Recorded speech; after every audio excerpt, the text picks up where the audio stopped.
নমস্কাৰ the burning টপিকলৈ স্বাগতম জনাইছোঁ মই দীপক শৰ্মাই আৰু বাৰ্নিং টপিকত সাধাৰণতে আমি পেনেল ডিছকাশ্যন কৰোঁ কিন্তু আজি এগৰাকী বিশেষ ব্যক্তি দ্য বাৰ্নিং টপিকৰ অতিথি তেওঁৰ সৈতে বহু প্ৰশ্ন আছে এই প্ৰশ্নসমূহৰ উত্তৰ লোৱাৰ আমি চেষ্টা কৰিম যথেষ্ট গুৰুত্বপূৰ্ণ সেই প্ৰশ্নসমূহ আজি দ্য বাৰ্নিং টপিকত আমি কথা পাতিম আন্তঃৰাষ্ট্ৰীয় হিন্দু পৰিষদৰ সভাপতি प्रवीण भाई तोगड़िया डांगरियार होते स्वागतम जनाइसु स्वागत है आपका बहुत बहुत इस प्रोग्राम में बर्निंग टॉपिक में। तो पहले तो मैं आपसे यही जानना चाहूँगा कि दोस्त दोस्त ना रहे दुश्मन कैसे बन गए, क्योंकि मुझे पता है सब लोगों को पता है कि नरेंद्र मोदी जी के जो पॉलिटिकल कैरियर था उसका शुरुआत आपसे हुआ था और आपने पूरा 100% असिस्ट किया था उनको गुजरात के उन टाइम के दौरान। तो दोस्त कैसे दुश्मन बन गए? पहली बात, प्रश्न दुश्मन तो नहीं बने हैं पर दोस्त नहीं रहे हैं, क्योंकि हमारी दोस्ती सिर्फ व्यक्तिगत नहीं थी, ये दोस्ती देश समाज और धर्म के बारे में काम करने के संदर्भ में थी। और मैंने 32 साल से राजनीति से बाहर रहकर शुरुआत में गुजरात और 21 वर्ष से भारत देश के लोगों को जगाकर देश में ऐसी राज सत्ता सरकार खड़ी हो जो हिंदुओं को समृद्ध बनाए, मानी गरीबी मुक्त भारत, सस्ती शिक्षा, सस्ता स्वास्थ्य, युवाओं को रोजगार, कर्ज मुक्त किसान, जिनको मैंने कहा समृद्ध हिंदू, सुरक्षित हिंदू, मानी आसाम में एक भी बांग्लादेशी मुसलमान न रहे, कश्मीर में पत्थरबाज शांत हो जाए, और सम्मान युक्त हिंदू, राम टेंट में न रहे, उनको अपना घर मिले। तो ऐसे विचार को लेकर साथ में निकले थे। मैंने कभी चीफ मिनिस्टरशिप की ऑफर आई तो भी अस्वीकार करके सत्ता से बाहर रखकर समाज की सेवा करने का रास्ता पसंद किया, और जिन्होंने सत्ता में जाने का रास्ता पसंद किया था उन्होंने भी बार बार मुझे भी वादे किए थे, जनता को वादे किए थे। मुझे बताओ, पंचायत से पार्लियामेंट तक भाजपा की सरकार आएगी और राम का मंदिर नहीं बनेगा? राम टेंट में और नेता पार्लियामेंट में। आसाम से दिल्ली का शासन और बांग्लादेशी घुसपैठिए यदि आसाम से बाहर नहीं जाएंगे तो कांग्रेस तो भेजने वाली नहीं है, और यही चलता रहा तो आसाम ग्रेटर बांग्लादेश का हिस्सा बनकर कश्मीर बनेगा, और कश्मीर में हिंदू को भागना पड़ेगा, असमिया हिंदू को भागना पड़ेगा। 2 करोड़ युवाओं को रोजगार का वचन दिया था, अरे वादा किया था कि पाकिस्तान को घुटनों पर ला देंगे, खुद पाकिस्तान के सामने घुटने पर बैठकर पाकिस्तान के प्रधानमंत्री की कैक खाने गए और पत्थरगाजों का केस वापस खींचने लगे। हर वर्ष 2 करोड़ युवाओं को रोजगार देने का वादा किया था। रोजगार तो 2 करोड़ हर वर्ष, 5 वर्ष में 10 करोड़ नहीं दिए। 5 करोड़ जिनके पास रोजगार थे वह गलत नीतियों के कारण, नोटबंदी गलत था, नोटबंदी गलत था, जीएसटी का गलत उन्होंने कार्यान्वयन नहीं किया, रोजगार थे वही भी चले गए। तो प्रश्न व्यक्तिगत नहीं है, हमारी दोस्ती तो देश पर थी, धर्म पर थी, समाज पर थी। और जरे समाज के प्रश्न की बात आई, मोदी जी ने उल्टा किया, भेजा था राम मंदिर के लिए, पहुंच गए इंदौर की मस्जिद के लिए, भेजा था आसाम में बांग्लादेशी घुसपैठियों को हटाने के लिए, चुप हो गए, भेजा था कश्मीर के पत्थरबाजों को शांत करके सैनिकों की सुरक्षा के लिए। आप तो रमजान में आतंकवादियों को गोली न लगे उनकी चिंता करने लगे, हमारे सैनिक गोली से न मरे उनकी चिंता नहीं करी। पठानकोट के बाद पाकिस्तान को मुंहतोड़ उत्तर क्यों नहीं दिया? उरी के बाद पाकिस्तान को मुंहतोड़ उत्तर क्यों नहीं दिया?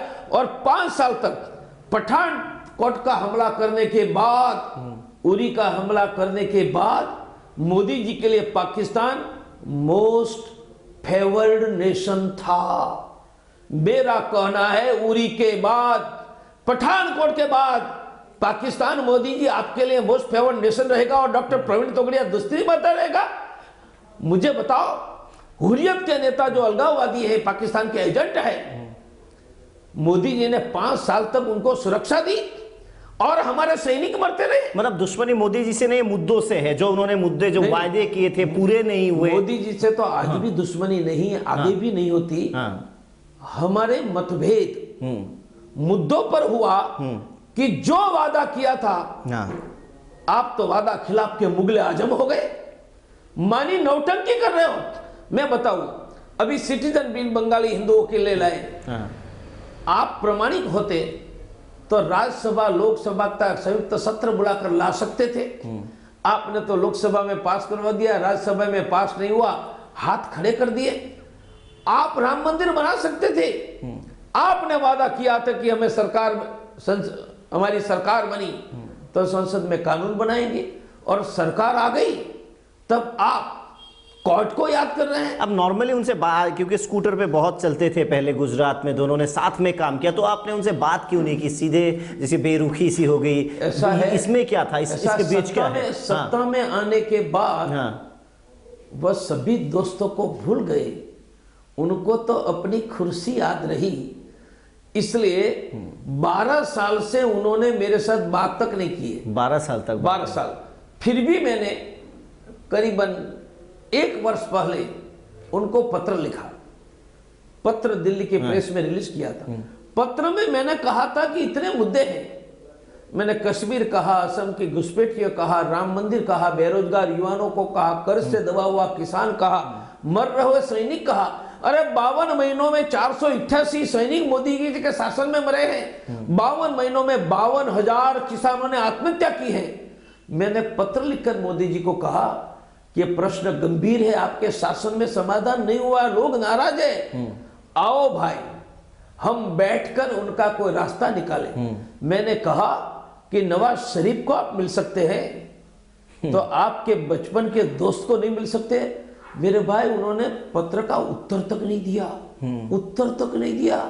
पत्र का उत्तर देने का सौजन्य देश का कोई प्रधानमंत्री बताता है कि आपका पत्र मिला। वो जब गुजरात के, क्योंकि फिर बोलता हूँ कि पॉलिटिकल जो पूरा कैरियर है उनका, जो पूरा पॉलिटिकल कैरियर है वो गुजरात से शुरू हुई, तो गुजरात में जो वो पहली बार चीफ मिनिस्टर बने, तो आपका जो सहयोग था, आपके सहयोग के बिना वो कभी नहीं चीफ मिनिस्टर बन पाते, और आज शायद भारत के प्रधानमंत्री भी नहीं बन पाते। तो आपको कभी, आप उस समय गुजरात के पॉलिटिक्स में नहीं गए, आपको मंत्रित्व का कोई ऑफर नहीं आया था तो उस टाइम पे? नहीं, मुझे मुख्यमंत्री पद का सभी एमएलओ ने मिलकर निर्णय किया था। गुजरात में मीटिंग हुई, मीटिंग में मैंने अस्वीकार किया कि मैं समाज की सेवा करूंगा, मैं सरकार में जाना नहीं चाहता हूँ, मेरे दोस्त सब सरकार में जाकर सेवा करेंगे, मैंने सरकार से बाहर रहकर अपनी जिंदगी सेवा करने के लिए लगाने का तय किया है। मैंने ये बात कि ना बोली। मतलब कुर्सी की अगर लालच होती तो आप तभी जब भी, तो मैं 2001 में गुजरात का मुख्यमंत्री बनता था। आज शायद प्राइम मिनिस्टर कैंडिडेट आप बन जाते, लेकिन ठीक, मुख्यमंत्री तो उस समय बन जाते। हाँ, लेकिन तब आपके नरेंद्र भाई मोदी के साथ आपका कुछ बात हुई थी कि मुझे ये ऑफर किया गया है, या उनको पता था कि आपको ये ऑफर किया गया है? सब पता था, और जब मैंने मुख्यमंत्री बनने का अस्वीकार किया, उसके बाद ही नरेंद्र भाई मोदी का नाम चर्चा में आया। उनको भी पता था। प्रश्न ऐसा है, कौन मुख्यमंत्री बना? ये बहुत मुख्यमंत्री बन गए, आपको भी आसाम के सभी मुख्यमंत्री के नाम याद नहीं। प्रश्न यह है, हमने जो वादा किया था उन पर खरे उतरे। उन्होंने किसानों को वादा किया था कि स्वामीनाथन आयोग देकर सीटों से 1.5 गुना समर्थन मूल्य देंगे। यह मिलता तो भात का, राइस का क्विंटल का किसानों को 2500 रुपया मिलता, किसान कर्ज मुक्त हो जाता। उन्होंने 2500 रुपया वादा करने के बाद नहीं दिया, 1750 दिया। उन्होंने युवाओं को रोजगार देने का वादा किया था 2 करोड़। मेरे भाइयों, रोजगार कहाँ है? कृषि में है, लघु उद्योग स्मॉल स्केल सेक्टर में है, कपड़ा में है, ऑटोमोबाइल्स में है, दुकानों में है। मोदी जी ने गलत नीतियों के कारण सब बंद करवा दिया, किसानी टूट गई। कभी टाटा बिरला पर 28% टैक्स था, छोटी इंडस्ट्री पर 5% था। जीएसटी लाकर टाटा बिरला का जो टैक्स था लघु उद्योग पर ला दिया। देश में 5 करोड़ छोटे छोटे कारखानों में से लाखों बंद हो गए, करोड़ों लोग बेरोजगार हो गए। कपड़ा उद्योग पर अनेक जगह टैक्स नहीं था।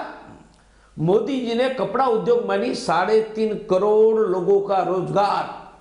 मोदी जी ने कपड़ा उद्योग पर अनेक प्रकार का टैक्स लगाकर 3.5 करोड़ लोगों को बेरोजगार करने का पाप किया। उन्होंने सत्ता में आने के पहले यह तो वादा नहीं किया था, लेकिन कि आप कपड़ा पॉलिटिक्स उद्योग में पर फिर टैक्स क्यों लगाए। आए? ऐसा आपने जो सोशल वर्क, जो हिंदुओं के बारे में आपने बोला कि उनको, उनका भला करना है, उनको आगे ले जाना है, उनको समृद्धशाली बनाना है, तो पॉलिटिक्स में अभी अचानक क्यों नए दल का जो ऐलान किया है आपने? हुआ हाँ। कि इतने वर्षों में कांग्रेस ने यह सब कुछ नहीं किया था, इसलिए हम सब ने मिलाकर कांग्रेस को हराकर भाजपा की सरकार बना दी 22 राज्यों ने केंद्र में। 5 वर्षों के बाद भाजपा ने भी कुछ नहीं किया। मैं एक एक मुद्दे गिनाऊं। क्या आसाम को बांग्लादेशी मुसलमानों से मुक्त करने का काम कांग्रेस ने किया? नहीं। भाजपा ने किया?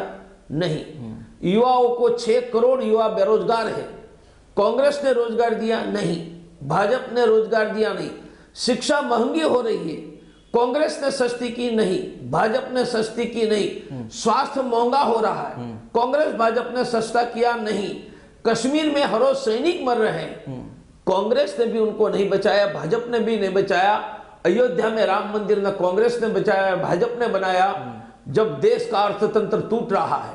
आज आपको पता है 62 करोड़ लोगों के पास जितनी संपत्ति है, इतनी संपत्ति 9 लोगों के पास है देश में। आज 10 करोड़ लोगों की हर रोज आमदनी नहीं, संपत्ति, 10 करोड़ लोगों की हर रोज संपत्ति 2200 करोड़ बढ़ रही है। तो आपकी ये नई, और 80 करोड़ लोग हर रोज गरीब हो रहे हैं। मेरा कहना है कांग्रेस ने यह किया, गरीबी मुक्त भारत किया, रोजगार युक्त युवा किया, सस्ता स्वास्थ्य शिक्षा किया, राम मंदिर दिया, बांग्लादेशियों से मुक्त किया। न कांग्रेस ने किया, उनको हराया, न भाजपा ने किया। तो भाजपा को हराकर राजस्थान, मध्य प्रदेश, छत्तीसगढ़ में कांग्रेस लाई, और यही चलता रहा। तो 30 साल के बाद आसाम ग्रेटर बांग्लादेश का हिस्सा होगा। नहीं, आसाम जो कश्मीर होगा, और कश्मीर में हिंदू ऐसे भागे, ऐसे भागे।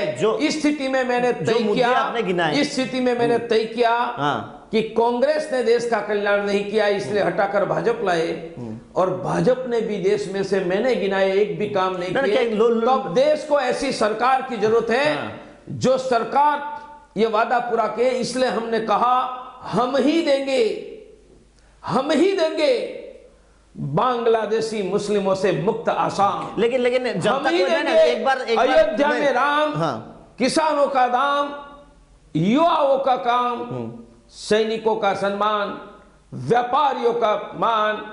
अब की बार हिंदू सरकार, यदि हमें बांग्लादेशी मुसलमानों से मुक्त आसाम करना है, हमें सरकार चाहिए। नहीं, वो तो अयोध्या में राम मंदिर, हमें सरकार चाहिए। नहीं, युवाओं को काम और किसानों को दाम और सैनिकों का सम्मान, हम आएंगे उस पर। हमें सरकार एक मिनट हिंदुस्तान निर्माण दल बनाया है। एक मिनट, वैसा जो वादा आपने किया है, वो वादा तो मोदी ने भी पहले किया। लोग क्यों विश्वास करेंगे आपको? क्योंकि ऐसे वादे तो पहले किए जा चुके हैं। राम मंदिर के मुद्दे पर वोट मांगे गए हैं, तो आपको क्यों विश्वास करेंगे? आपके नए पार्टी को क्यों विश्वास करेंगे? इसलिए विश्वास करेंगे कि 32 साल से जो मैंने कहा वह किया है।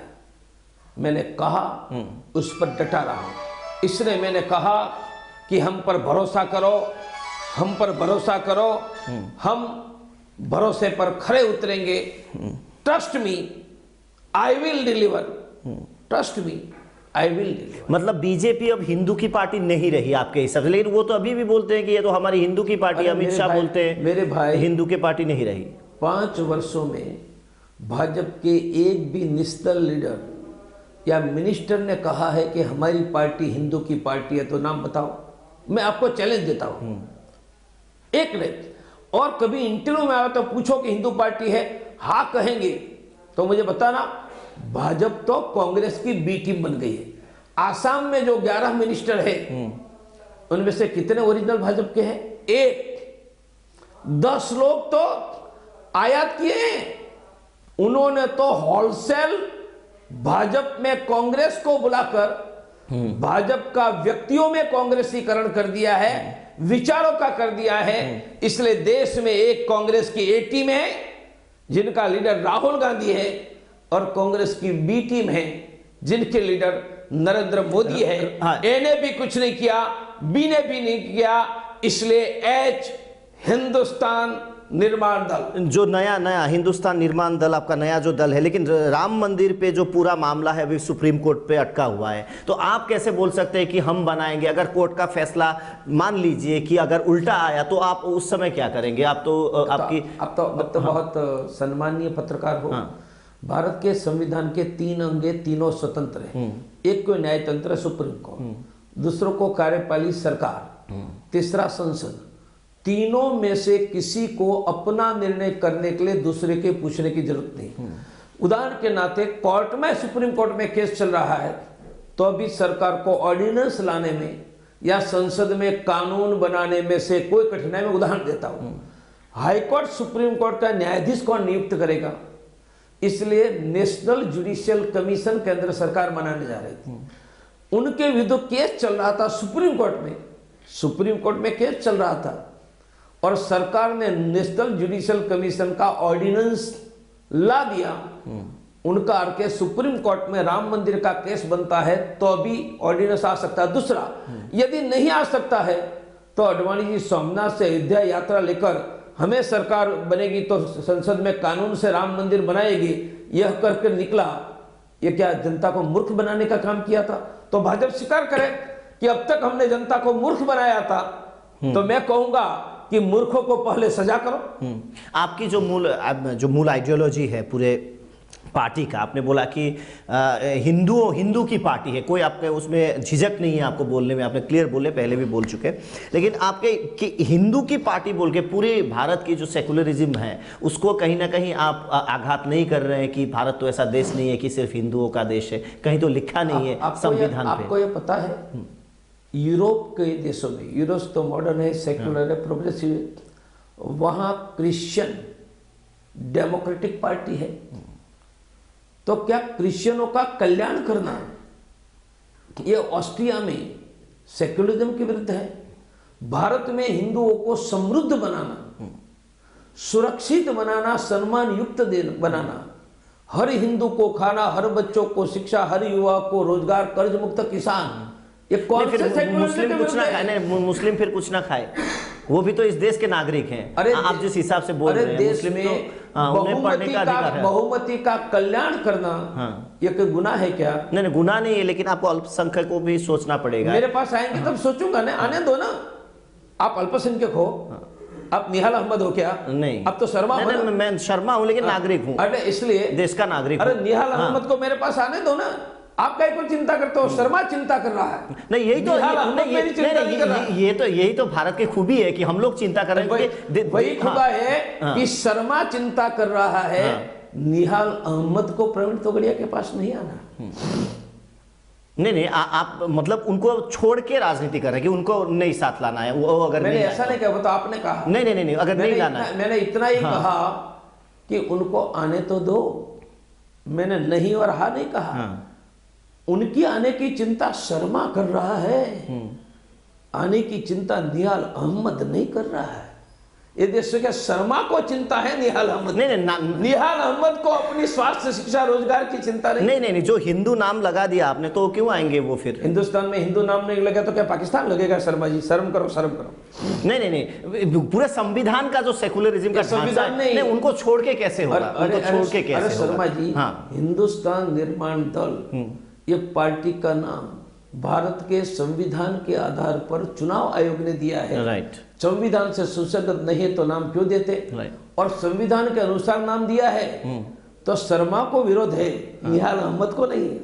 नहीं, विरोध की बात नहीं है, क्योंकि मैंने जो बोला कि आपको जो पॉलिसी से आगे बढ़ रहे हैं, कहीं ना कहीं लोगों को ऐसा लगता है कि भाजपा ने भी जो किया है या बोला है, आपने किया है, उन्होंने करा नहीं, उन्होंने बोला है, तो आपने भी जो किया है कहीं ना कहीं देश की एक बड़ी आबादी को आप डिप्राइव कर रहे हैं और एक देश को फिर एक बार और शर्मा जी, मैं ये कहता हूँ हम ही देंगे किसानों को दाम, तब नियम बनेगा कि स्वामीनाथन आयोग का स्वीकार करके C2 से 1.5 गुना समर्थन मूल्य मिलेगा। मानी राइस का मूल्य क्विंटल का 2500 रुपया मिलेगा तो गांव में 2 मुसलमान किसानों का उसका नहीं मिलेगा। अरे थोड़ा समझने का तो प्रयास करो, पढ़े लिखे हैं। मैं कहता हूं युवाओं को रोजगार और इसमें लघु उद्योग को प्रोत्साहन करके 1 करोड़ रोजगार बढ़ाऊंगा तो मैं बोर्ड लगाऊंगा कि रोजगार शर्मा को ही मिलेगा। इसलिए हमने तो फिर अब भारत की उन्नति की, भारत की समृद्धि की आपके हिसाब से भारत की समृद्धि की बात क्यों नहीं करते? ज्यादा अच्छा लगेगा सुनने में। इसलिए अगर हिंदू मुस्लिम दोनों हैं आपके विकास में, तो भारत की समृद्धि बोलिए, सब लोग आपके पीछे आ जाएंगे। शर्मा जी, मैं कह रहा हूं किसानों को दाम, युवाओं को काम, व्यापारियों को सम्मान। मैं रोजगार की बात करता हूँ, शिक्षा स्वास्थ्य की बात करता हूँ, और शर्मा जी मुसलमान की बात। नहीं, मैं बोलता हूँ मजहब का झगड़ा शर्मा जी कर रहे हैं। नहीं, अरे शर्मा जी, मैं बोलता हूँ, आपने बोला समृद्ध हिंदू। रोजगार की तुम्हारी योजना क्या है? प्रवीण जी, नहीं, डॉक्टर साहब, शिक्षा की क्या है? नहीं, भारत को समृद्ध बनाइए। आप तो मुसलमान बने, भारत को समृद्ध बनाइए ना। मैं वही बोल रहा, आपने बोला कि हिंदू को आपने पहले शुरुआत की थी, इसीलिए बोला, मैंने ये पूछा इसीलिए कि आपने शुरुआत जो की थी, बोला हिंदू को समृद्ध बनाना। मैं बोला भारत को समृद्ध बनाइए। तो वैसा आपके मुंह से वैसे अगर स्टेटमेंट आए तो देश के लिए अच्छा है। मैंने कहा किसानों को दाम, हाँ, तो जो किसान होगा उसको दाम मिलेगा। युवाओं को अच्छा, काम, आपका जो तो सेकंड स्टेटमेंट है बहुत अच्छा है। नहीं, तो मैं तो युवाओं को रोजगार की बात सेकंड स्टेटमेंट बहुत अच्छा है, पहला स्टेटमेंट ठीक है। देश की आर्थिक नीति में परिवर्तन करना चाहता हूं। 9 लोगों की संपत्ति 62 करोड़ की। इस समय की आर्थिक नीति गरीबों को गरीब बनाने वाली, महंगी शिक्षा, स्वास्थ्य, बेरोजगारी और कर्ज से किसान को आत्महत्या। मैं देश की आर्थिक नीति में परिवर्तन करके गरीबी मुक्त भारत, रोजगार युक्त युवा, सस्ती शिक्षा, सस्ता स्वास्थ्य और कर्ज मुक्त किसान, मैं देश की आर्थिक नीति 91 के बाद जो चली है, और जो नीति को मोदी जी ने गलत दिशा दी है, मोदी जी के बारे में आएंगे। समृद्ध भारत होगा तो समृद्ध हिंदू या मुस्लिम नहीं है, समृद्ध भारत होगा, आप यही कहना चाहते हैं? समृद्ध, आपके भाषा से ही मैं बोल रहा हूँ, समृद्ध हिंदू से ही समृद्ध भारत होगा। आप समृद्ध भारत बनाने निकलोगे और हिंदू गरीब होगा। नहीं, हिंदू मुस्लिम दोनों आएंगे उसमें। गरीब हिंदू मुस्लिम तो आप लाए। मैंने तो कहा, आपने पहले शुरुआत में बोला ना कि हिंदू को समृद्ध बनाना है। आप आसाम में रहते हो, बांग्लादेशी घुसपैठिए चारों ओर है, तो आपके दिमाग में मुसलमान लगता है कि फिट हो गया है। नहीं, यहाँ हिंदू, असम में खास करके हिंदू मुस्लिम नहीं, ये जो असमिया पूरा जाति है, इस असमिया जाति का इंपॉर्टेंस ज्यादा है, जो कि धर्म के श्रीमंत शंकरदेव ने भी जो कहा था, उनके शिष्य थे, मुस्लिम थे। तो ऐसा हिंदू मुस्लिम बांटने से मेरे हिसाब से, आपने जो बोला बाकी आपका ठीक लगा सेकेंड स्टेटमेंट, लेकिन पहला जो स्टेटमेंट दिया कि समृद्ध हिंदू बनाना, मेरे हिसाब से प्रॉब्लम वहीं से शुरू हो जाती है कि आप किस राह पर मेरे प्रॉब्लम नहीं। मैं देश के बहुसंख्यक को समृद्ध बनाने का काम करूंगा, तभी देश समृद्ध होगा। हिंदू गरीब होगा, हिंदू के बच्चों को शिक्षा, स्वास्थ्य, रोजगार नहीं मिलेगा, तो देश समृद्ध कैसे होगा? आप यह कहते हो कि समृद्ध करने का थोड़ा कम रास्ता है, मैं समझता हूं, पर कम तो रास्ता तो है। नहीं, तभी भी समृद्ध भारत टोटल में नहीं होगा आपके हिसाब से। फिर वही मैंने कहा किसानों को दाम दूंगा, तो क्या गांव में 2 किसान को छोड़कर दूंगा?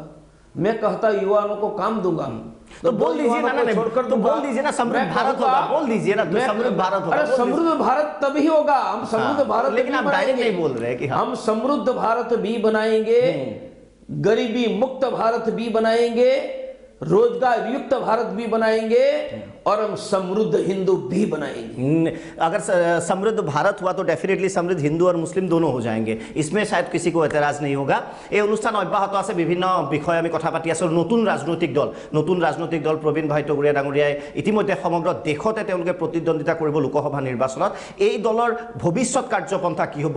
বিজেপি চৰকাৰ, আকৌ কৈছোঁ যে এটা সময় আছিল যেতিয়া ডক্টৰ প্ৰবীণ ভাই টগুৰীয়াই ডাঙৰীয়াই নৰেন্দ্ৰ মোদীৰ সৈতে এখন স্কুটাৰত বহি তেওঁলোকে প্ৰচাৰ কৰিছিল বিভিন্ন সময়ত গুজৰাটত, কিন্তু হঠাৎ যেন দূৰত্ব বাঢ়ি গ'ল। এখেতে ক'লে যে বিষয়ৰ ওপৰত দূৰত্ব বাঢ়িছে আৰু বহু প্ৰশ্ন আছে, প্ৰশ্নসমূহৰ আমি উত্তৰ ল'ম, কিন্তু এইখিনিতে সময় হৈছে এক চমু বাণিজ্যিক বিৰতিৰ। আমি উভতি আহিম বিৰতিৰ পিছত।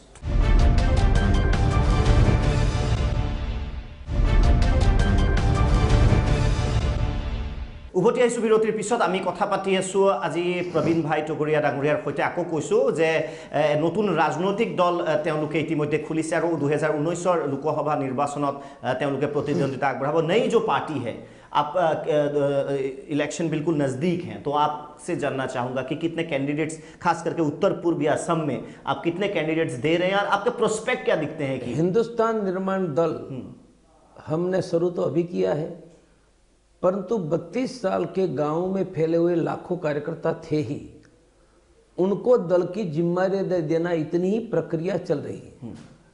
कितनी सीटों पर लड़ेंगे वह चर्चा शुरू हुई है, 15-20 दिन में स्पष्ट हो जाएगी। हम चुनाव लोकसभा का भी लड़ेंगे, आगे जाकर असेंबली का भी लड़ेंगे, पंचायत का लड़ेंगे, कितना लड़ेंगे। मतलब ये शुरुआत है, आगे आगे देखो होता है क्या। आज शुरुआत है। हम एक नई विचारधारा, मैं स्पष्ट मानता हूं कि जब तक देश की जनसंख्या का नियंत्रण नहीं करोगे, लोगों को शिक्षा, स्वास्थ्य, रोजगार, गरीबी से मुक्त करना संभव नहीं। मैं डॉक्टर हूं, नहीं पता, मेरे हाथ में आएगा तो मैं 2 से ज्यादा बच्चा पैदा करने पर प्रतिबद्ध लगाऊंगा। जिनके घर में आज 2 बच्चे हैं, उनके घर में 1 साल के बाद तीसरा बच्चा आया, उनको सरकारी अन्न नहीं, सरकारी हॉस्पिटल, स्कूल में एडमिशन नहीं, सरकारी नौकरी नहीं, कोई भी किसी को भी नहीं। यह करने से मुसलमानों की जनसंख्या तो तुरंत नियंत्रण हो जाएगी, कुछ हिंदू को हो जाएगी। यह करने से आसाम कभी कश्मीर नहीं बनेगा। आसाम को कश्मीर नहीं बने तो 2 ही एक्शन प्लान है। सभी बांग्लादेशी मुसलमानों को या तो डिटेंशन कैंप में ले जाओ, ढाका भेजो, और 2 से ज्यादा बच्चे पर नियंत्रण लगाओ। दूसरा, मैं देश की शिक्षा व्यवस्था में परिवर्तन चाहता हूं। यह शिक्षा व्यवस्था कौन सी है? अंग्रेजों ने शुरू की थी। किसके लिए? सरकारी नौकरियों के लिए। आज कितने लोगों को नौकरी चाहिए? 55 करोड़। सरकार में नौकरियां 3 करोड़ है। 52 करोड़ लोगों को ग्रेजुएट होने के बाद नौकरी नहीं मिलने वाली। तो मैं क्या चाहता हूं? मैं ये चाहता हूं कि माँ बाप कर्ज लेकर बेटा बेटी को पढ़ाते हैं, क्या पढ़ने के बाद रोजगार मिलेगा? मैं कहता हूं शिक्षा व्यवस्था में परिवर्तन करो, और 10वीं के बाद नहीं पढ़ेगा उनको रोजगार मिलेगा, 12वीं के बाद नहीं पढ़ेगा उसको रोजगार मिलेगा, ग्रेजुएट के बाद उसको गारंटी से रोजगार मिलेगा। कैसे? सप्ताह में 6 दिन पढ़ने की पढ़ाई 3 दिन तक सीमित करो, 3 दिन उनको रोजगार की ट्रेनिंग प्रोफेशनली एप्टीट्यूड टेस्ट के आधार पर दो। मैं मेरे भाई देश की शिक्षा व्यवस्था में ऐसा परिवर्तन करूंगा जिसमें सस्ती शिक्षा होगी, गुणवत्ता युक्त होगी, और 10वीं कक्षा के बाद यदि बेटा बेटी नहीं पढ़ेगा उनके लिए रोजगार की सुविधा होगी। हमने देश की ओर देखा है, रोजगार चाहिए, रोजगार चाहिए, तो रोजगार की ट्रेनिंग कहां है? किसान का बेटा, आप कृषि आधारित एग्रो प्रोसेसिंग पर किसान के परिवार को लगाते हो। आज हिंदुस्तान में 15 करोड़ किसानों के परिवार है, उनमें से 12 करोड़ के पास 2 एकड़ से कम जमीन है। उनका पेट कैसे भरेगा? तो आपको करना चाहिए कि किसानी के अलावा वहां horticulture, floriculture, medicine plant, agri processing, वस इंडस्ट्री यदि करोगे तो किसान में रहने वाले करोड़ों लोगों को रोजगार मिलेगा। मेरा पूरा फोकस देश में सभी युवाओं को रोजगार मिले, सस्ती शिक्षा, और शिक्षा के बाद रोजगार मिलेंगे। मैं डॉक्टर हूं, इसलिए मैं स्वास्थ्य की व्यवस्था यह करूंगा कि हिंदुस्तान में कोई बिना स्वास्थ्य न रहे, इसलिए मैं राम मंदिर तो बनाऊंगा। आसाम को मुसलमान बांग्लादेशियों से मुक्त करूंगा, पर देश में युवाओं का रोजगार, गुणवत्ता युक्त शिक्षा और स्वास्थ्य की व्यवस्था के बारे में अच्छे वायदे आपने किए, लेकिन आपने जो बोला आसाम सिर्फ मुस्लिम जो बांग्लादेशियों से नहीं, हिंदू बांग्लादेशियों से भी पीड़ित है, जो कि हिंदू हैं, लेकिन वो आसाम के लोग उनसे पीड़ित है। उनके बारे में आपका क्या ख्याल है? मेरा एजेंडा क्या होगा? मेरा स्पष्ट मत है, मजहब के आधार पर देश बटा था 47 में। आधा हिस्सा इस्लाम के नाम पर गया, वहां कुछ हिंदू रह गए। वहां हिंदू रह गए, उन पर अत्याचार होगा तो कहां आएंगे? भारत में आएंगे। मैं आप दूसरा उदाहरण दूं, कभी नहीं मैं चाहूंगा कि यह हो, पर मानो कल आसाम में मुसलमानों का बहुमत आकर आसाम पर मुसलमानों का कंट्रोल होकर कश्मीरी हिंदुओं को भगाया, ऐसे आसाम के हिंदुओं को भगाया। मैं नहीं भगाने दूंगा, पर भगाया, आसाम का हिंदू कहां जाएगा? शेष भारत में। तो शेष भारत में आने वाले बंगाली हिंदुओं की जिम्मेदारी भारत की है, यह कहते हुए तब आसाम की मेरी बात आसाम की अकेले दे रहा हूं आपको, कंप्लीट कीजिए। तो आप कहेंगे क्या करूंगा? मैं बंगाली बांग्लादेशी हिंदू को भारत की नागरिकता देकर नियम बनाऊंगा कि 10 लाख हिंदू सूरत में जाकर रहेंगे, रहने के लिए मुफ्त में घर दूंगा, फैक्ट्री में रोजगार दूंगा, और उसका नियम बनाऊंगा कि आपको सूरत में ही रहना होगा। मैं 1 लाख हिंदू को जलंधर भेजूंगा, 2 लाख को बेंगलोर भेजूंगा, देश लेकिन उन लोग ग्रहण करेंगे, ये भी तो फिर बात आ जाएगी ना। इतने अपनी इजी से बोलना नहीं संभव है, नहीं संभव है, संभव है। गुजरात कैसे एक्सेप्ट करेगा कि 10 लाख अब बांग्लादेशी वहां? अरे गुजरात में तो रोजगार करने वाले लोगों की जरूरत है, मुंबई में जरूर है, भिवंडी में जरूर है, जलंधर में, मैं घूम रहा हूं ना। प्रश्न ऐसा है, बांग्लादेश से क्यों आ रहे हैं? 2 कारणों, एक तो सुरक्षा नहीं है, दूसरा रोजगार नहीं है। यदि मैं गुजरात में, सूरत में, जलंधर में, मुंबई में उनको रहने का घर, अनएम्प्लॉयमेंट प्रॉब्लम तो गुजरात में भी है। अगर आप अरे भाई सर्वे देखें, महाराष्ट्र में भी किसान सुसाइड कर रहे हैं, तो ऐसा ही नहीं कि वहां के लोग ही पूरे शर्मा जी, दोनों में अंतर है। अनएम्प्लॉयमेंट का प्रश्न ये सेमी व्हाइट कॉलर जॉब में ज्यादा है, मैनुअल लेबर में मिल नहीं रहा है। बांग्लादेशी हिंदू आया, मैं बहुत को मिला हूं, वो फैक्ट्री में मजदूरी करने के लिए तैयार है। इस समय फैक्ट्री में मजदूर नहीं मिल रहा है, इसलिए यदि कोई रोजगार देगा, रहने का घर देगा, सुरक्षा देगा, व्यक्ति वहां से छोड़कर आसाम में नहीं आएगा। और कल मानो आसाम, मैं नहीं चाहूंगा खाली हो जाए, खाली हो जाए तो क्या आसाम का हिंदू गुजरात में आएगा तो मैं भी स्वागत करूंगा? मैं उनको खिलाने की चिंता करूंगा। खाली तो नहीं होगा। आप ऐसे प्रेडिक्शन लगाते हैं कि जैसे टूट गया, 2 हिस्सों में बटा हुआ है, सिविल वॉर चल रहा है, ऐसा सिचुएशन तो बिल्कुल नहीं है। अरे 52 में कश्मीर में हिंदू खाली करके निकलेगा, किसी को नहीं लग रहा था। 90 में उनको निकल जाना पड़ा। मुसलमान का बहुमत होने के बाद हिंदू नहीं टिक सकता है, वह सबको स्वीकार करना होगा। मैं चाहूंगा कि बांग्लादेश से आने वाले हिंदुओं को आसाम को छोड़कर शेष जगह रहने का घर, वह घर छोड़कर गुवाहाटी नहीं आएगा, गुवाहाटी में रोजगार नहीं है। जी आपने बहुत अच्छा ये बात बताया कि आसाम पे बोझ पड़ना नहीं चाहिए। आपके हिसाब से हिंदू बांग्लादेशियों को सिटीजनशिप मिलना चाहिए, उसमें प्रॉब्लम नहीं, लेकिन आसाम में बोझ नहीं होना चाहिए, आपका जो पूरा है। और मैं पैसे का उदाहरण दूं, 22,000 करोड़ अभी मोदी जी ने अफगानिस्तान को दिया। मैं कहता हूं उसमें से 5,000 करोड़ रोक दो और बांग्लादेश से आने वाले हिंदुओं की कॉलोनी बनाने के लिए बांट दो। तो यदि जलंधर में बांग्लादेशी हिंदू को घर मिला, वह घर छोड़कर यहां नहीं आएगा, आएंगे तो उनको घर वापस ले लेंगे, लेकिन तो वहां से छोड़कर भी नहीं आएगा। इससे अच्छा मैं आपको सुझाव देता हूं कि इससे अच्छा बांग्लादेश को प्रेशर क्रिएट किया जाए सरकार को कि तुम अपने अल्पसंख्यक को जो है उन पर तुम अच्छी से नजर रखो, उन पर अत्याचार नहीं हो पाए। वो ज्यादा अच्छा पॉलिसी नहीं होगा, बेटर पॉलिसी नहीं होगा? नहीं, उनसे बढ़िया पॉलिसी एक और भी है शर्मा जी। बांग्लादेश यदि उनके नागरिक हिंदुओं पर अत्याचार करता है, बांग्लादेश में हिंदुओं पर अत्याचार करता है, तो नेहरू लियाकत समझौता हुआ था, उनके अंतर्गत भारत को सेना भेजने का अधिकार है। सेना भेजो ढाका में और ढाका पर कब्जा करो, वहां के हिंदुओं की रक्षा करो, और आसाम में से भी बांग्लादेशियों को वहां भेजा दो। विश्व युद्ध की शुरुआत कर रहे हैं, इधर मिलिट्री भेजो, उधर। शर्मा जी आप इतिहास भूल गए। 71 में हमने पाकिस्तान के 2 टुकड़े कर डाले, तब यदि विश्व युद्ध नहीं हुआ तो बांग्लादेश का कब्जे करने से विश्व युद्ध कहां से होगा? कैसे ऐसे डर गए? लाचित बरफुकान की परंपरा वाले डरने लगे। लाखों की ऐसे अभी भी पूरी, अगर असम में देखा जाए, भारत में देखा जाए, 30% ऐसे लोग हैं जो अपना नाम भी नहीं लिखना जानते। 30% लोग गरीबी के सीमा से नीचे रह रहे हैं। तो अपने ही प्रॉब्लम नहीं सॉल्व हो रहे हैं तो हम और एग्रेशन, अपने और प्रॉब्लम बढ़ाएंगे इकोनॉमिकली। एक वॉर तो इतना ईजी होता नहीं है, बोल देने से तो वॉर हो जाएगा, लेकिन इतना ईजी नहीं है एक वॉर। यही बांग्लादेश के कारण हमारे प्रॉब्लम बढ़ रहे हैं आर्थिक। वहां से हिंदू आ रहे हैं अत्याचार के कारण, वहां से मुसलमान आ रहे हैं।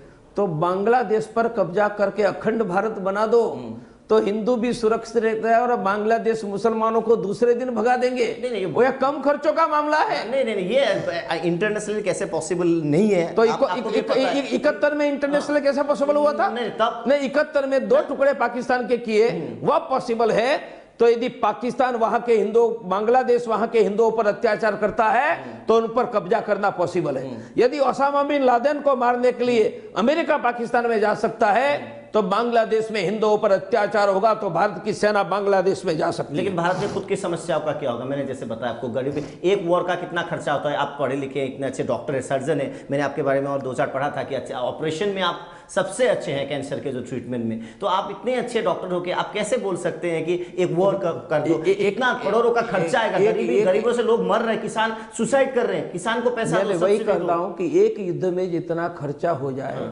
उनसे ज़्यादा खर्चा पाकिस्तान बांग्लादेशों की हरकत से कारण होता है।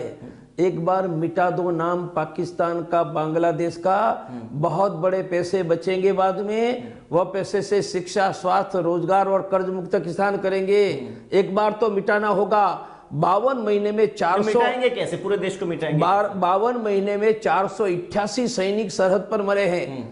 इतने पाकिस्तान के साथ लड़ाई में नहीं मरते मेरे भाई, और आगे कितने मरेंगे। इसलिए एक बार फैसला करो, बांग्लादेश पाकिस्तान का नामो निशान मिटाकर अखंड भारत बनाने का। पूछ रहा हूँ, अखंड भारत कैसे मिटेगा? नामो निशान कैसे मिटेगा? भारत की सेना जाकर मिटा देगी।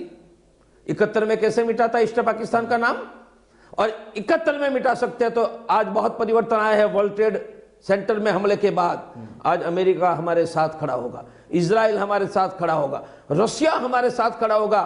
वह 71 में अमेरिका हमारे सामने था, आज नहीं होगा। वर्ल्ड ट्रेड सेंटर हमला, लंदन में हमला, यूरोप में हमला के बाद आतंकवाद के संदर्भ में यूरोप का वलन बदला है भाई।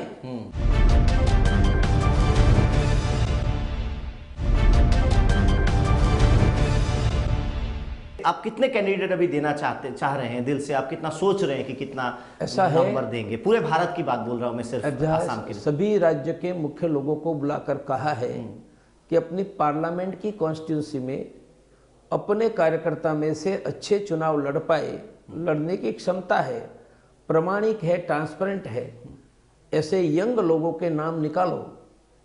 अब राजनीति यस और नो का उत्तर नहीं है, वह मूल्यांकन का मुद्दा है। 15-20 दिन लगेगा। मैंने कहा चुनाव लड़ेंगे, आगे जाकर पंचायत भी लड़ेंगे, असेंबली भी लड़ेंगे, पार्लियामेंट लड़ेंगे। कितना लड़ेंगे उत्तर समय पर आगे। ज्यादा से ज्यादा सीटों पर इस बार भी आप लोग लड़ सकते हैं। अभी फाइनल नहीं हुआ है, ठीक है, आपने बोला कि फाइनल नहीं हुआ है, लेकिन ज्यादा से ज्यादा लड़ेंगे। लेकिन आप लोग का प्राइम मिनिस्टर कैंडिडेट के बारे में कुछ होगा कि जीतेगा तो कौन प्राइम मिनिस्टर बनेगा? एक विजन तो होना चाहिए उसके बारे में। पहले जीतने तो दो मेरे भाई, जीतने के बाद प्राइम मिनिस्टर आता है। हाँ, पहले जीतने के बाद फैसला होगा। हाँ। आपका जो स्टेटमेंट, आप एक स्टेटमेंट, आपने त्रिशूल जो बांटने वाला का आपका जो प्रोग्राम था, आपके खिलाफ एफआईआर भी हुआ था, तो एक पूरे देश, समृद्ध देश का जो विजनरी है वो हाथों में त्रिशूल पकड़ा रहा है इस 21वीं सेंचुरी में।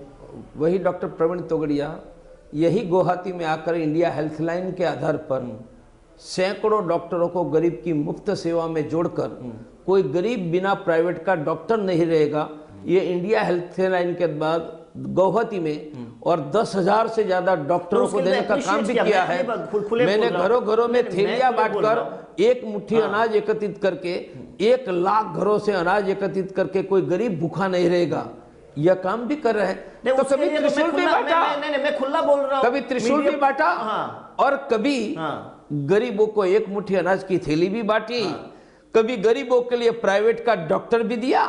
अनेक प्रकार के काम करते हैं भाई।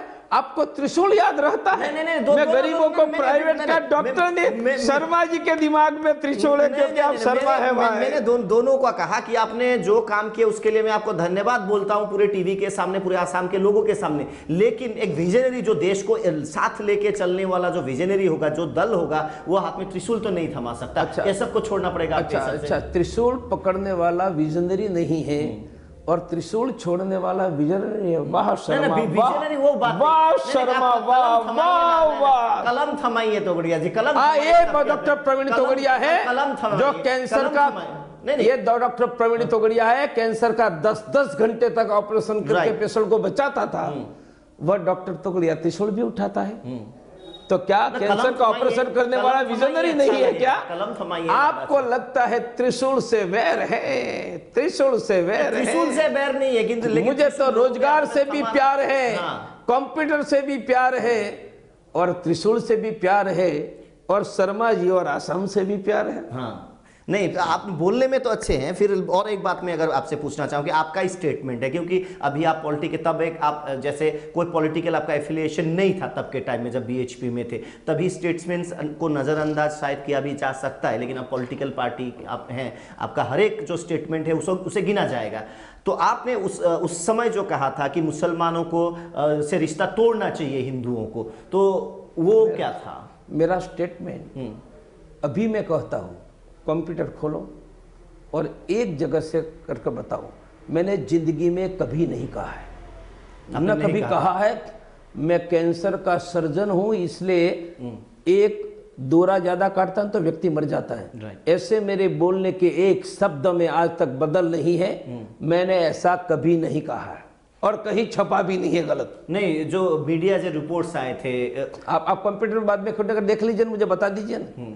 मैंने नहीं कहा है और नहीं छपा है, और नहीं कहा हुआ छपा गया तो प्रवीण तोगड़िया लीगल नोटिस दे देता है। तो एक फॉल्स प्रोपोगेंडा जो फैलाया गया था आपके बारे में, ऐसा है कि कोई मुस्लिम कुछ को भी हेट लिखेंगे, स्पीच देने में उस्ताद हैं। पब्लिक लाइफ में कोई कुछ भी लिखेंगे, मैं हिंदुओं की रक्षा करना चाहता हूं, उनको कोई हेट स्पीच कहेंगे तो मुझे कोई परवाह नहीं है।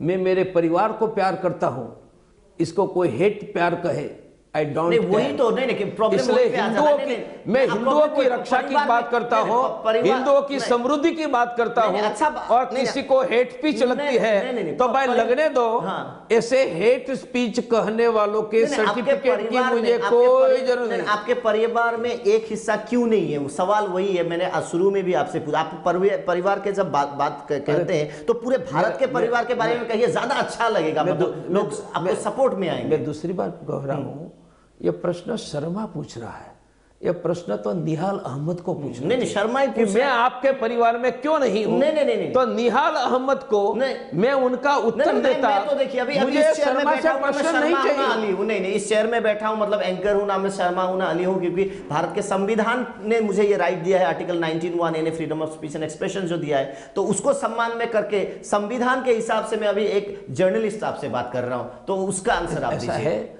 उनको आकर पूछने दो, मैं उनको उत्तर दूंगा, उनको समझाऊंगा, आने तो दो।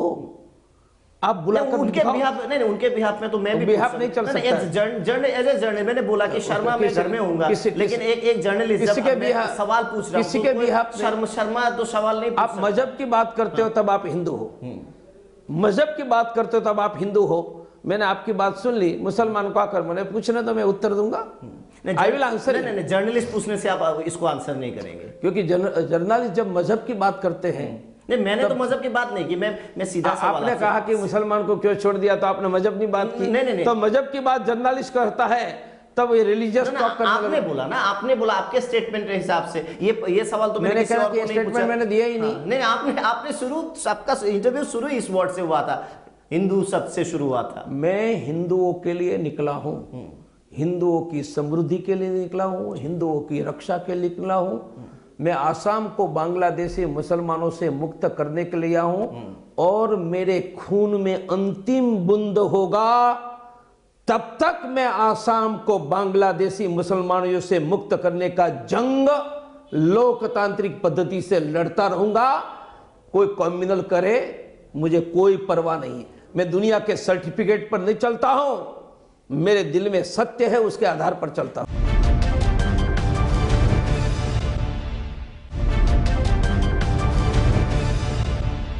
जो एनआरसी का जो पूरी जो प्रक्रिया हुई है, जो आपने बोला कि बांग्लादेशियों की घुसपैठ है, लेकिन एनआरसी के तहत जो सुप्रीम कोर्ट के जो उनके ऑब्जर्वेशन में पूरी हो रही है, एनआरसी अभी खत्म होने की वाली है, जैसे बहुत आगे बढ़ चुका है, तो उस पर आपको भरोसा नहीं है कि यहाँ बहुत सारे मुस्लिम मेरा कहना है, क्योंकि एनआरसी के हिसाब से तो एनआरसी ने असमिया हिंदू को भी एनआरसी से बाहर रखा है। मेरे पास उदाहरण है। एनआरसी ने ट्राइबल हिंदुओं को भी दूर रखा है।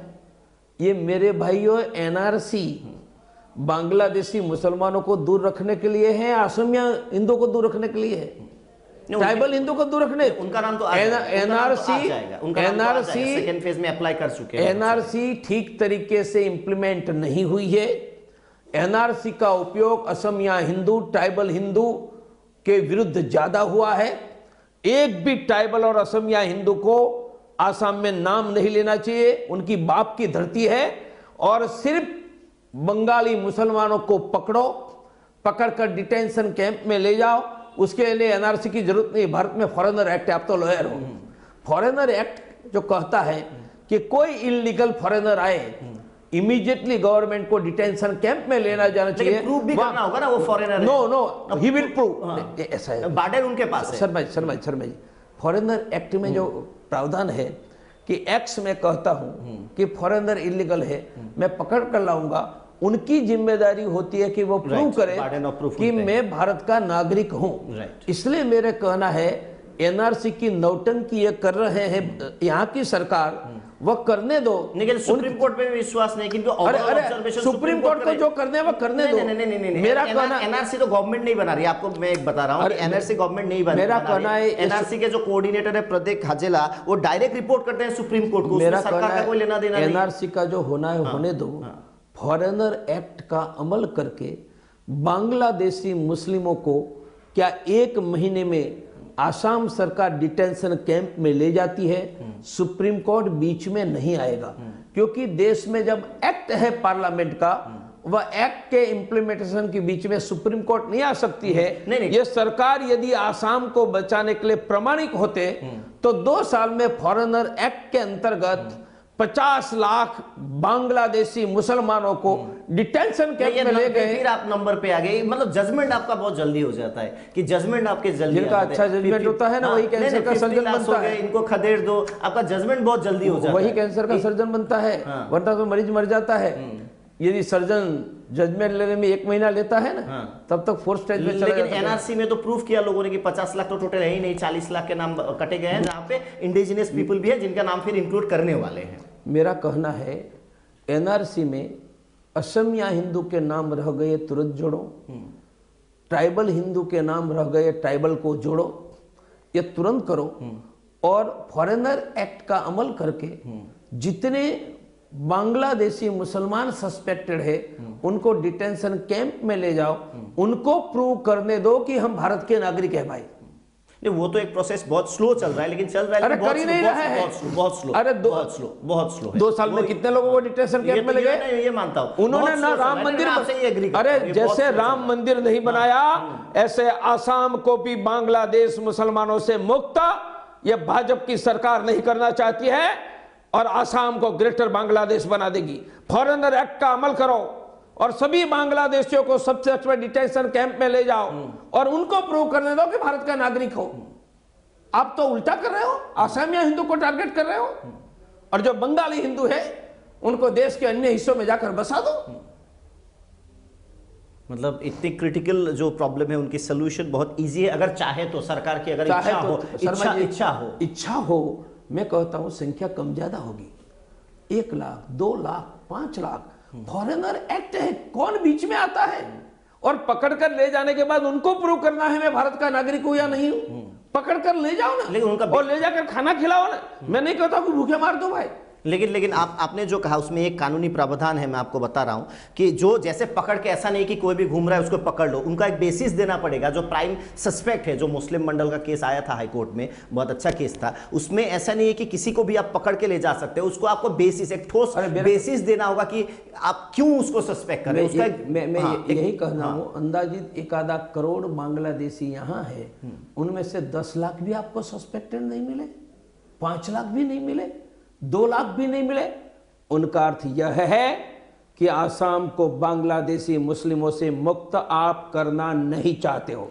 न दिल्ली चाहती है, ना आसाम की सरकार चाहती है, ना कांग्रेस। लेकिन जो पॉलिटिक्स अभी भाजपा कर रही है, हिमंत बिश्व शर्मा का अगर स्टेटमेंट देखे कुछ दिन पहले, वो बोल रहे हैं कि 17 जिला में, आपने जो बोला कि मुस्लिम अगर मेजोरिटी हो जाए तो हमारा कोई चांस नहीं है, तो वो उस पोस्टर बॉय का, जो हिंदुत्व का जो पोस्टर बॉय है, वो तो बीजेपी में ही है, तो आपको क्यों वोट दे लोग? मतलब दो हिंदू पार्टियां, क्योंकि उनका जो स्टेटमेंट है, मैं आपको शायद आपको पता होगा, उन्होंने कहा कि 17 जिलों में अगर हिंदू बांग्लादेशी नहीं आए तो मुस्लिम मेजोरिटी हो जाएंगे। मैं व्यक्ति पर कॉमेंट नहीं करूंगा। आप सत्ता में हो तब आपको करके दिखाना होता है।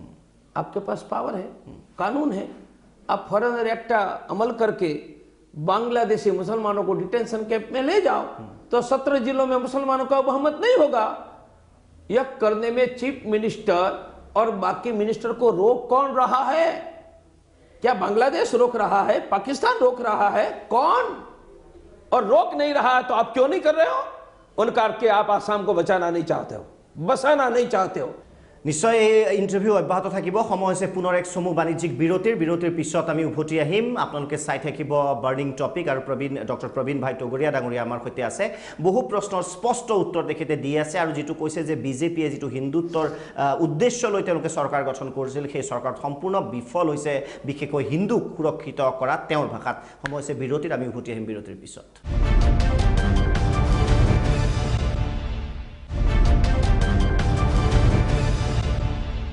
উভতি আহিছোঁ বিৰতিৰ পিছত আমি কথা পাতি আছোঁ আজি হিন্দুস্তান নিৰ্মাণ দলৰ সভাপতি ডক্টৰ প্ৰবীণ ভাই টগৰীয়া ডাঙৰীয়াৰ সৈতে বিভিন্ন প্ৰসংগত কথা পাতি আছোঁ আৰু বিশেষকৈ এসময়ত নৰেন্দ্ৰ মোদীৰ অতি ঘনিষ্ঠ আটাইতকৈ প্ৰিয় বন্ধু আছিল আৰু নৰেন্দ্ৰ মোদীক মুখ্যমন্ত্ৰী গুজৰাটৰ প্ৰথমবাৰ যেতিয়া হৈছিল যথেষ্ট তেখেতে সহায় কৰিছিল। প্ৰথম অফাৰটো তেখেতে কৈছে যে তেখেতলৈ আহিছিল, আচলতে মুখ্যমন্ত্ৰীত্বত তেখেতে নাকচ কৰিছিল। তেখেতৰ পৰা কথা পাতি আছোঁ যে হঠাৎ কিয় বিজেপি যিটো হিন্দুৰ দল বুলি তেওঁলোকে দাবী কৰে, কিয় হঠাৎ হিন্দু বিৰোধী হোৱা বুলি उल्लेख करिছে। आप जो लोगों की जो कश्मकश होगी अब जनरल पब्लिक की, क्योंकि आपने जो फैक्ट बताए बीजेपी जो बता रही है, उन्होंने किया नहीं किया ये इसके बारे में मैं कोई कमेंट नहीं करूंगा, लेकिन जो वो कह रही है तो एक नहीं होगा कि लोगों को थोड़ा कंफ्यूजन हो जाएगा कि हिंदू क्या जो दल है वो हिंदुस्तान निर्माण दल होगा या भाजपा को हम वोट करें, तो एक डिवीजन सा नहीं आ जाएगा। भारत की जनता बहुत चतुर है, इसलिए जनता ने इंदिरा गांधी को भी कभी हरा दिया था और ये जनता ने कभी भाजपा को भी सत्ता में बिठा दिया था। इसलिए देश की जनता चतुर है, सत्य क्या है, किसने क्या किया वह समझने के लिए इस बार भी मुझे लगता है कि जनता समझ रही है।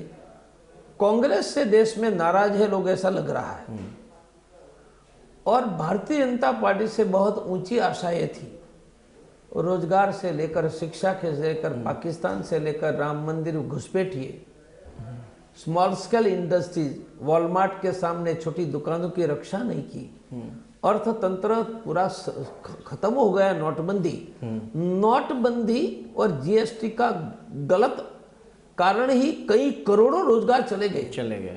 ये देश की जनता प्रत्येक व्यापारी समझ रहा है कि अमेरिका की वॉलमार्ट कंपनी आई तो मेरी दुकान बंद हो जाएगी। प्रत्येक स्मॉल स्केल इंडस्ट्रीज वालों को पता है कि टाटा बिरला का टैक्स हम पर लगाकर हमें बंद करवा दिया। किसान को पता है कि हमें चावल के 2,500 रुपया क्विंटल का देना चाहिए, मोदी ने 1,750 रुपया दिया। युवाओं को पता है कि रोजगार नहीं चलेगा। 2 करोड़ का जो वादा था, 2 करोड़ का वादा मानी 5 वर्ष में 10 करोड़ तो नहीं दिया। 5 वर्ष में 5 करोड़ रोजगार खा गए। पिछले साल 1,19,00,000 रोजगार खा गए। तो मुझे कहना है कि हिंदुस्तान की जनता ये देख रही है, कोई टीवी में पब्लिसिटी करवा ले, कोई भाषण और रैलियां करवा ले। 125 करोड़ में रैलियों में आने वालों की संख्या कितनी है भाई? सुनने वाले कितने हैं? और जिनको महंगा पेट्रोल लेना पड़ रहा है, आप 33 रुपये में पेट्रोल खरीद कर लोगों को 80 रुपये दे रहे हो, मुझे बताओ ये लूट नहीं है क्या?